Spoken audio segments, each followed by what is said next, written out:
Bonjour mes amis, je m'appelle Tito, je fais des vidéos sur les finances personnelles sur mon autre chaîne, mais sur cette chaîne je parle d'autres choses comme aujourd'hui où je vais revoir le film Madame Coin Coin Chapter 2, The Spirit of Vengeance. After noticing similarities between the recent murders in Malomo town and murders from 20 years earlier, Baba Fawole and the police begin to consider that maybe an undead creature from the past has returned and is behind the recent crimes. However, time is running out for Amanda as Madame Coin Coin gets closer to finding the person that led to her return. Guys, did we count our chicks before they hatched after we saw Madame Coin Coin Chapter 1? Because Chapter 2, I don't know anyone who has seen it and who was satisfied with it. The film just went in a direction that we didn't anticipate. The film has been out for over a week now. By the way, sorry about that. Last week I was really busy. I was at AFRIF watching a bunch of films that will probably be out next year, 2024, of which I'm wondering if I should review those films now or I should wait till they come out and you guys have had a chance to see them. Let me know what you think I should do in the comment section down below. But coming back to Madame Coin Coin Chapter 2, The Spirit of Vengeance, I should have known it was too good to be true. After I liked Chapter 1 that much, I should have known that energy is hard to maintain. Anyway, let's dive into Chapter 2, beginning with Les Performances. Now, Chapter 2 dwells a lot in the flashback scenes of 1971 after Omowunmi Dada's character is, terminated after being assaulted and all that. We see them trying to figure out who the culprits are and trying to keep Madame Coin Coin at bay when they realize that something is actually going on. So there are these new actors that were introduced to in Chapter 2. The performances from them were okay. The criminals, there wasn't much there, to be honest. They just did their job, and before you know it, they weren't in the film anymore. But they did their job. But one actor that kind of impressed me was Baba Fakunle's father, who was also the herbalist or the babalao in the town. So he's trying to get to the bottom of things. He does an okay job. Also, Olarotimi Fakunle is the Oba of the village. He plays the Oba of the village. He does an okay job as well. Predominantly, he just sits on his throne and he looks confused and just does like king stuff.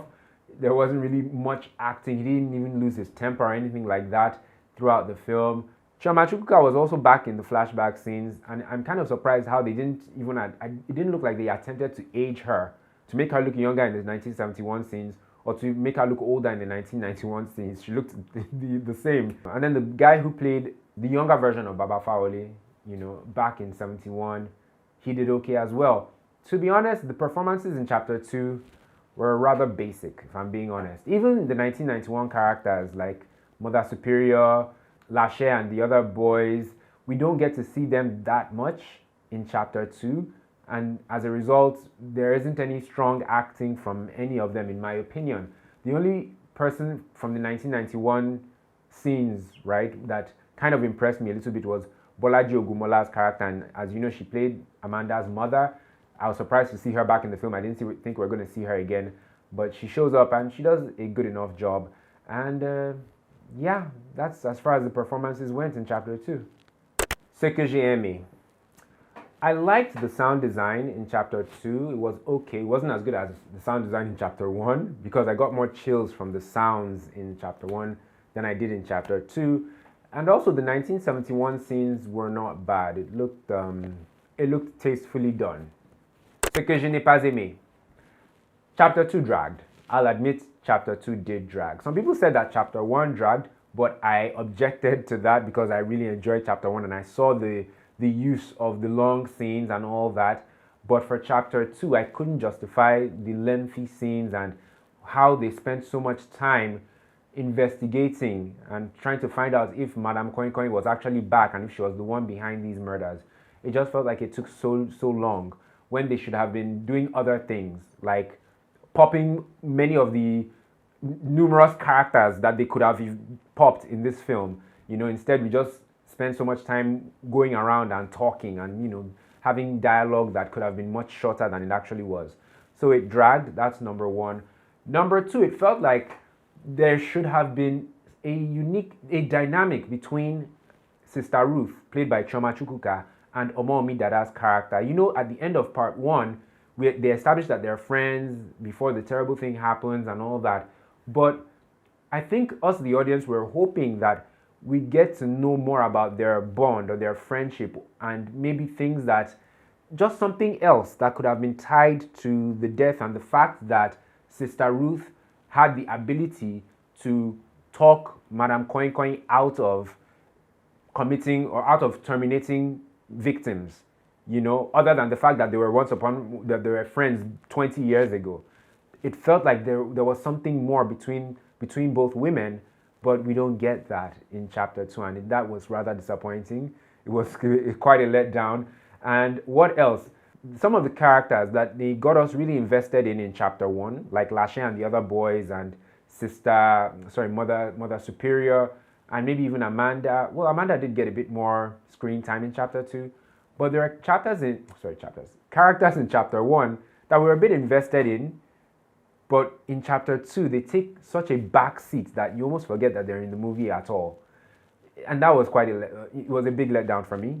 I wanted to know Mother Superior's backstory. Like, why is she the way she is? Where did she come from? What's her connection with, these two women, i.e. Sister Ruth and Omowunmi Dada's character? I forget her name, but the character that was terminated at the end of part 1 or chapter 1. What was her connection with them? What was her connection with the school? How did she come about being in the school? Why was she so bent on not believing, these women or these girls that were saying that they were assaulted by the boys and just trying to cover up the whole thing? There was just so much that was left unanswered and that we hoped or just assumed would be answered in chapter 2, but we didn't get that, and it felt like it wasn't even in the cards at all. So yeah, that was a serious letdown in terms of these characters that were initially invested in. The biggest disappointment for me in chapter 2, the deaths in chapter 2 were so unimaginative, so bland, so underwhelming. Because if you think about it, in both chapter 1 and 2, it's pretty much the same thing. The screen goes red, you hear footsteps, the victim is like, "Who is that? Show yourself. Who goes there?" And then you hear the breathing, Madam Koin Koin is breathing, and then the screen goes black, you hear the flesh being slashed, and you now see the victim gasping for air, covering their throat and stuff like that. It was the same thing each time. And after a while, it got boring, it got tired, it got just unimaginative. They could have done several things. Imagine how shocked you would have been if all of a sudden just saw Madam Koin Koin just running from here to there. You would have been like, whoa, I didn't know she could do that. Or just like disappearing from one place, appearing in another place. And I guess they didn't want Omowunmi Dada to do all that heavy lifting or all that exertion, right? But she didn't need to do all that. And perhaps, honestly, I don't know if that's something that Omowunmi Dada can pull off as an actress.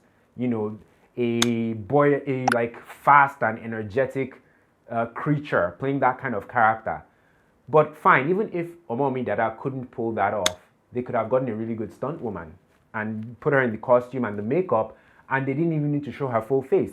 Maybe just show her frame and, take longer shots, but show her doing physical things that could have impressed us. Maybe just turning upside down and hanging on the ceiling. Something weird and crazy. This is a horror film, for crying out loud.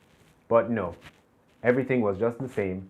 And the characters are just, especially the boys, the three boys.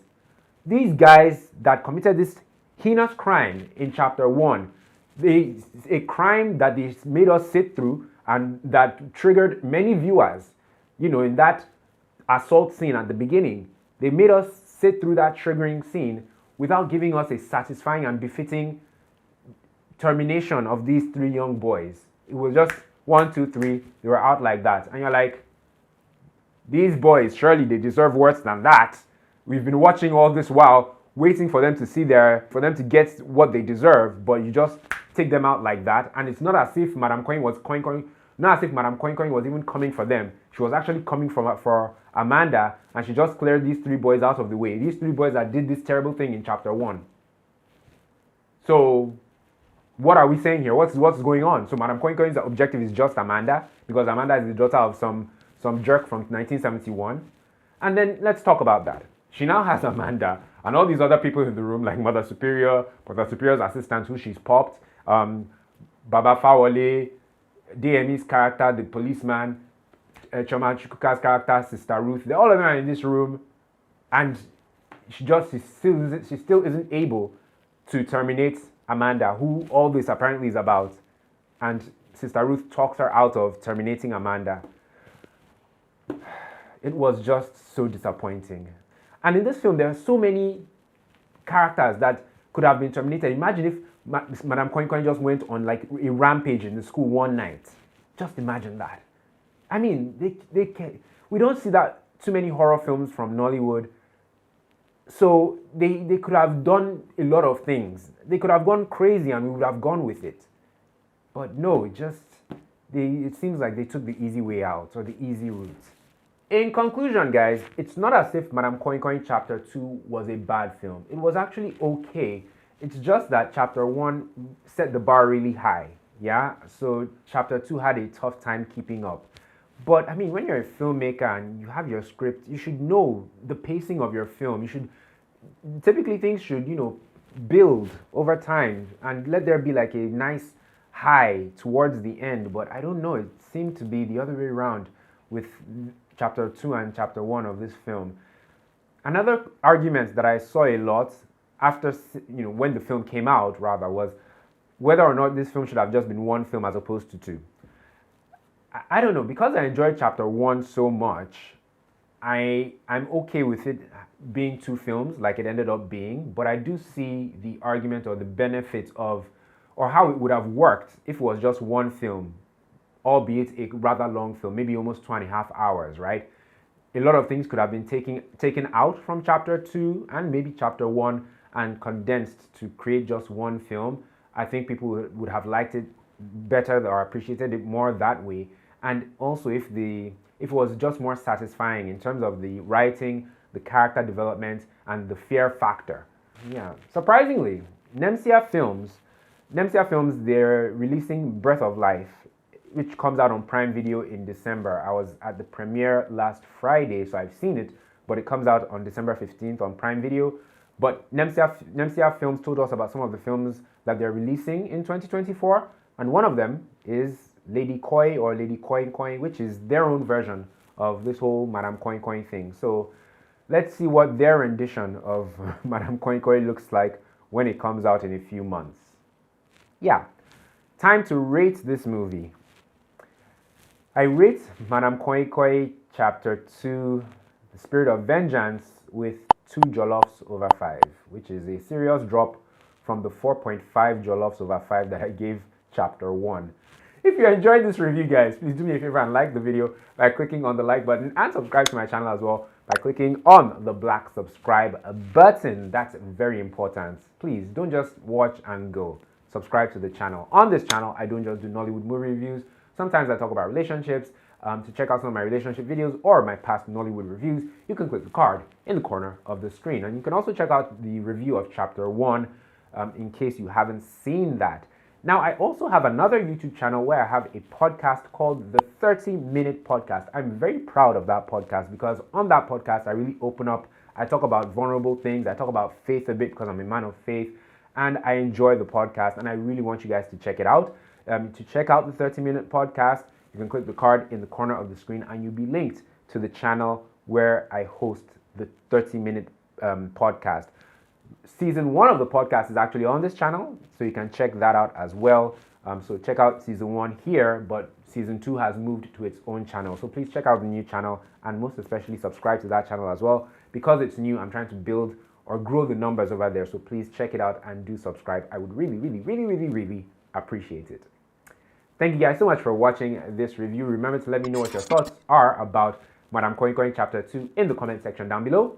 And I'll see you in the next one. Take care.